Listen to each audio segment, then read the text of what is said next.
Now, let's talk some issues on human development. The first one is the nature versus nurture. So, ano nga ba yung nature? Ano nga ba yung nurture? Yung nature, ito yung genetically, biologically, ibig sabihin, mga nakukuha mo sa parent mo. Diba? Nakuha mo genetically. Diba? So, halimbawa may makukonfuse ka sometimes sa sarili mo. Makukonfuse ka, bakit magalitin ka, o halimbawa sa ibang tao na lang, bakit magalitin yung isang tao, or even yourself, say balik tayo sa sarili, even yourself, bakit magalitin ka, even you don't want it, that attitude, magalitin ka, pero dahil nga yung parent mo, yun yung nature nila, nakuha mo yun genetically. Halimbawa rin, mahiyain ka, tapos yung parent mo, nakita mo talaga na mahiyain, so genetically, nakuha mo yun sa parent mo, so iba-iba pang mga attitude na nakuha mo sa parent mo. So, pinaniniwalaan pa ngang up to 60% na attitude nakuha mo yung genetically through your parents. Diba? So, sometimes may mga attitude talaga tayo na whether we like it or not, or either we like it or not, may i-inherent mo yun genetically. So, that is nature. Now, how about the nurture? Yung nurture naman, environmental influence.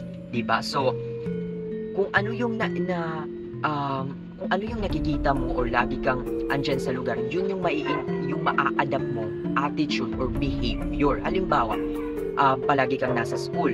So, halimbawa, nakikipag-inuman, even your parents don't do that na pakikipag-inuman. But because of the influence of your environment, diba? Halimbawa sa school, sa barkada, so ikaw rin, ma-adapt mo yun. Halimbawa kahit naman sabihin mo na yung parents mo parang hindi academically na into that thing, 'di ba? Or fond of academic, 'di ba?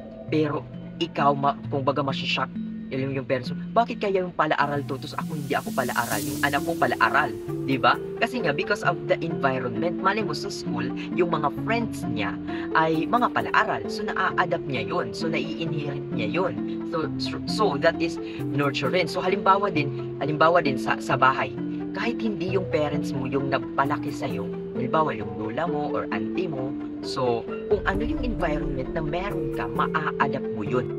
Now, let's talk about the continuity and discontinuity, or continuity versus discontinuity, di ba? Yung continuity, ibig sabihin yung parang ganun lang, yung continue lang yung development ng tao, yung ang smooth lang niya, di ba? From pagkabata, smooth lang yung, kumbaga yung mga karakteristik niya, and yung discontinuity, please discontinue, parang merong dead air na nangyayari. Halimbawa, kung pala-aral siya dati, tapos pagdating sa college, parang nag-stop siya for some reason. So, parang magkakaroon ng discontinuity na parang hindi naging pala-aral, tapos dadating na naman, okay, mag-aaral na naman for some reason. Halimbawa, kung hindi nag-aaral because of the kahirapan. So, di ba, parang nagkakaroon ng discontinuity.